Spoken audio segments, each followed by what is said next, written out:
Sobat Kepo, siapa nih yang hobinya naik gunung? Meskipun capek karena mendaki jalur terjal, tetapi semua terbayar total ketika kita sudah mencapai puncak dan melihat keindahan alam yang sangat memukau dari ketinggian. Ya nggak sih? Tapi kalian pernah kepikiran nggak sih bagaimana ya proses gunung yang tinggi itu bisa terbentuk? Cus deh, kita kepoin yuk!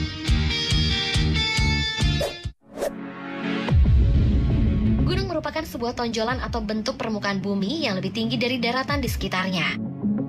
Gunung terbentuk ketika sebuah lapisan batuan yang datar saling mendorong ke arah satu sama lain.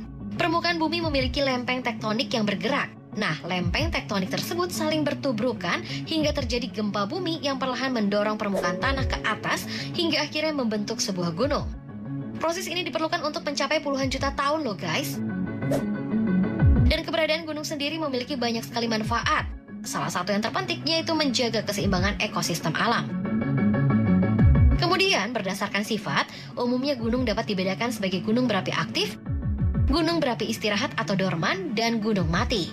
Terus apa ya perbedaan ketiga gunung tersebut? Kita bahas dulu ya tentang gunung berapi aktif. Jadi gini guys, Indonesia merupakan negara yang berada pada jalur pertemuan lempeng dunia sehingga banyak terdapat rangkaian gunung api. Secara khusus, Indonesia dilewati lingkaran api Pasifik atau cincin api Pasifik yang sering disebut The Ring of Fire, yang berpotensi mengalami gempa bumi dan letusan gunung api. Gunung berapi aktif yang dapat meletus atau erupsi diawali dengan adanya magma di dalam perut bumi atau inti bumi. Magma sendiri merupakan batuan cair yang berada di perut bumi yang dapat terbentuk akibat panasnya suhu di dalam interior bumi. Magma yang naik akan berkumpul di dapur magma yang biasanya terletak di bawah tubuh gunung berapi. Ketika tekanan yang ada di dalam dapur magma cukup tinggi, magma tersebut akan mencari jalan keluar melalui rekahan-rekahan yang ada untuk mencapai permukaan. Perubahan tekanan inilah yang menjadi penyebab utama sebuah gunung berapi dapat meletus. Kemudian lain halnya dengan gunung berapi istirahat atau dorman. Gunung api tersebut tidak pernah erupsi dalam waktu lama hingga 10.000 tahun terakhir. Namun, masih memiliki potensi meletus dari aktivitas vulkanik yang terekam. Gunung api bisa beristirahat selama ratusan hingga ribuan tahun. Semakin lama gunung itu tidur, akan semakin berbahaya ketika meletus.